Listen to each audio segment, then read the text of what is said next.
Okay, so you want to give the world's most powerful nation a gift. Not a small gift, a monument. Something so large it can be seen from 10 miles out to sea.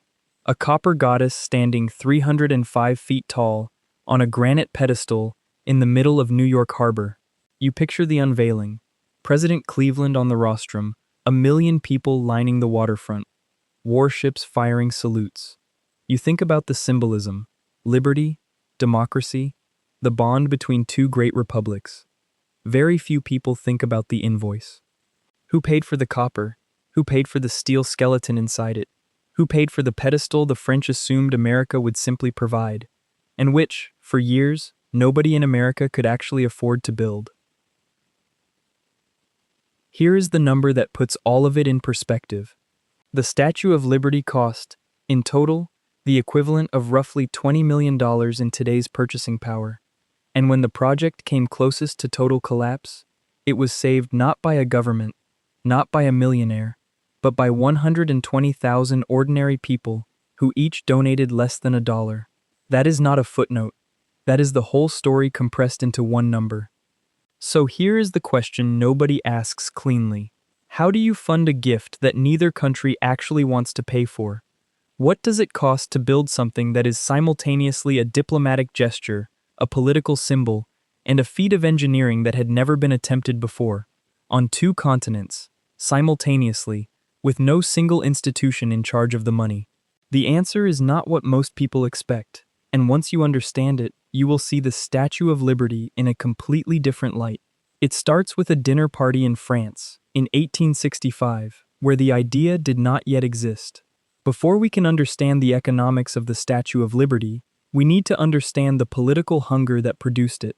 The statue was not a spontaneous act of generosity.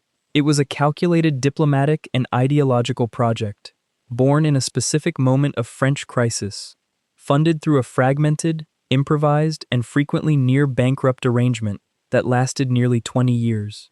The conditions that made it possible were also the conditions that almost made it impossible. In the summer of 1865, France was governed by Napoleon III, an emperor who had spent the previous decade restricting political freedoms that the French Republic had once promised. At a dinner outside Versailles, a French law professor named Édouard de la Boulaye raised the idea that would become the statue. His logic was precise. France could not celebrate liberty at home, but it could celebrate liberty in America. A monument jointly built by French citizens and American citizens would be a rebuke to authoritarianism and a reminder of what the two republics shared. It would be, in the language of the moment, a gift from the people of France to the people of America, not from a government, not from a king, from the people. That distinction mattered, and it drove every financial decision that followed, because if the gift was from the people, then the people had to pay for it. No French treasury, no American Congress, two separate fundraising campaigns, in two countries, for two separate halves of a single project. The French would build the statue, the Americans would build the pedestal.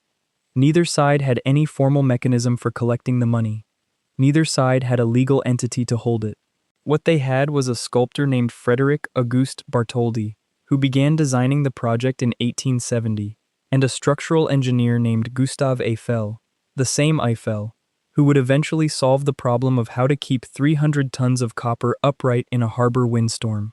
The engineering ambition was extraordinary, the financial architecture was almost non-existent, and that gap between the ambition and the architecture is where the real story begins. Let's run the actual numbers, because they are almost impossible to comprehend once you understand how they were assembled piece by piece. The copper skin of the statue alone required approximately 62,000 pounds of copper, repousse hammered by hand into 350 individual sheets. In 1880's purchasing power, the copper cost roughly 400,000 French francs, approximately $2.3 million in today's money, anchored to the daily wage of a skilled Parisian metalworker who earned around 5 francs per day. But that was just the raw material. The labor to shape it was separate. Bartholdi's workshop on the Rue de Chazelle in Paris employed dozens of craftsmen for years, producing the full-scale plaster models from which the copper sections were hammered. The labor cost for the copperwork alone came to approximately another 570,000 francs, or roughly $3.3 million today. Add the iron armature that Eiffel designed to support the skin, a revolutionary internal skeleton that allowed the copper to expand and contract with temperature changes without cracking. And the French construction costs reached approximately 2.1 million francs total, or around $12 million in today's purchasing power. Read that again. $12 million. And that was only the French half. The American half was supposed to be simpler. The United States was responsible for the pedestal, which everyone assumed would be straightforward to fund, given that America was, by the 1870s, one of the wealthiest nations on Earth. It was not straightforward. The American Committee for the Statue of Liberty, the volunteer body created to raise the pedestal funds, spent years discovering that wealthy Americans were either indifferent or actively opposed to contributing. New York's elite saw no reason to pay for a French project. Congress refused to appropriate funds twice, the second time with Ulysses S. Grant's signature on the refusal. The state legislatures of New York, New Jersey, and Massachusetts all declined to help. By 1884, the pedestal designed by architect Richard Morris Hunt called for 27,000 tons of concrete and granite at a cost of approximately $250,000, around $8 million today. The American Committee had raised less than a third of that amount. The hidden cost, the layer nobody had budgeted for, was time. Every year of delay added maintenance costs for the statue itself, which was sitting partially completed in a Paris workshop, while the Americans failed to find the money for the ground it was supposed to stand on. Bartholdi had already unveiled the completed torch-bearing arm at the Philadelphia Centennial Exhibition in 1876 as a fundraising stunt, charging visitors 25 cents to climb to the balcony. The head was displayed at the Paris World's Fair in 1878 for the same reason. These were not triumphant previews. They were desperate attempts to generate cash flow for a project that was structurally insolvent.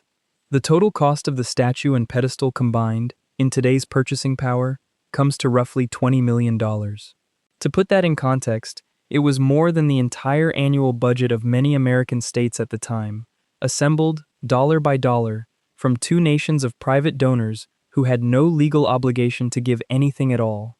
And then the fundraising effectively stopped. Here is the structural problem with the financing model that nobody in 1884 fully solved.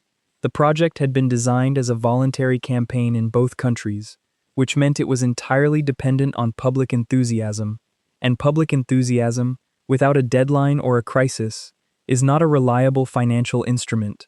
The French campaign had succeeded partly because it was organized through a formal body, the Franco-American Union, and partly because Bartholdi was a skilled publicist who turned the project into a national cause.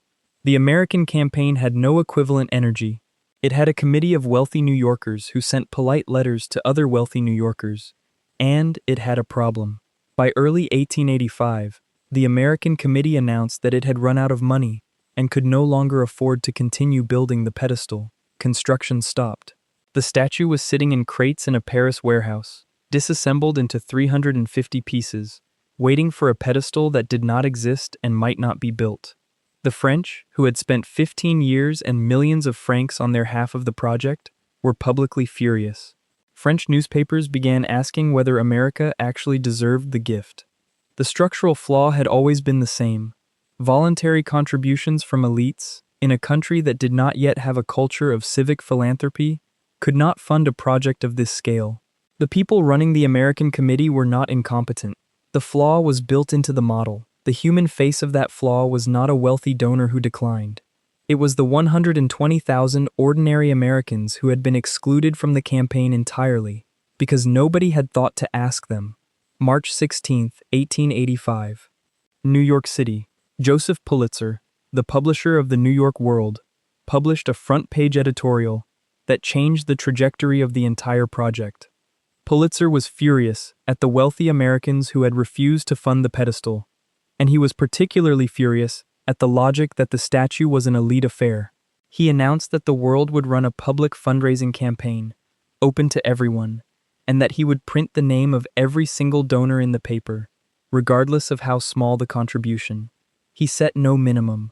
He accepted pennies. What happened next was not what any economist or fundraiser would have predicted.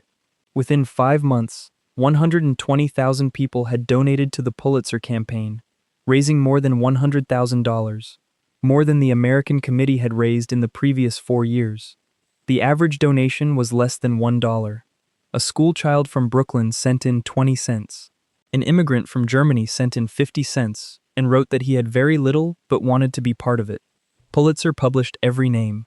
The pedestal fund was saved. This was not just a fundraising triumph. It was evidence that the structural model of the entire project had been wrong from the beginning. The French campaign had worked because it went to the people. The American campaign had failed because it stayed with the elites. The crack in the system was not a lack of money, it was a miscalculation about who the money would come from. What came next was not a surprise. It was arithmetic. The immediate consequence of the Pulitzer campaign's success was that construction resumed in 1885, and the pedestal was completed in April 1886. The second consequence was that the statue's 350 disassembled pieces were shipped from France in 214 crates, arriving in New York Harbor in June 1885, and the assembly of the full structure began on the newly finished pedestal. The third consequence, the one with the longest tail, was what the project revealed about American public life. The pedestal had been saved not by Congress, not by millionaires, not by a government appropriation, but by newspaper readers. The long-tail significance of that fact took decades to fully register. The Statue of Liberty campaign was one of the first large-scale examples in American history of mass small-dollar public fundraising, what we would today call crowdfunding. It demonstrated that a sufficiently powerful cause, communicated through a sufficiently wide-reaching media platform, could aggregate enormous sums from tiny individual contributions. The New York World's circulation doubled during the campaign. Pulitzer had discovered something about the relationship between media, cause, and public participation that would echo through American civic life for the next century. The statue was unveiled on October 28, 1886, in a ceremony that included President Cleveland, a flotilla of warships, and a crowd of approximately 1 million people on the surrounding shores and vessels. Bartholdi unveiled the face himself, pulling a cord to drop the French tricolor that had been covering it. The timing was slightly miscommunicated, and the guns fired before anyone expected them to, producing a spectacle of accidental chaos that the newspapers reported as triumphant. It cost the United States government nothing. The pedestal had been paid for by a schoolchild's 20 cents, and a German immigrant's 50 cents, and 120,000 other contributions that most people today have never heard of. So here is the honest ledger of the Statue of Liberty. On the asset side, France produced a masterpiece of engineering and symbolic art that has endured for 140 years. Gustave Eiffel's internal armature was a structural breakthrough that influenced his later work, including a somewhat more famous iron tower. The project forged a real, durable bond between French and American civic culture, and the Pulitzer campaign demonstrated a model of democratic fundraising that genuinely changed how Americans thought about public participation in civic projects. On the liability side, the project took 21 years from conception to unveiling and came within weeks of permanent failure at least twice. The American failure to fund the pedestal caused serious damage to the diplomatic relationship the statue was supposed to celebrate. The entire financial architecture depended on a newspaper publisher's gamble and the generosity of people who had no institutional reason to contribute. If Pulitzer had made a different editorial decision in March 1885, the statue might be in a Paris park today. The Statue of Liberty was not produced by exceptional generosity or exceptional vision. It was produced by incentives and their absence. The French campaign worked because Bartholdi understood that the incentive was national pride expressed through a specific, tangible, celebrated cause. The American elite campaign failed because the incentive for wealthy donors, recognition, influence, a seat at the table, was not compelling enough when nobody of consequence was watching. The Pulitzer campaign worked because the incentive was inclusion, the chance for ordinary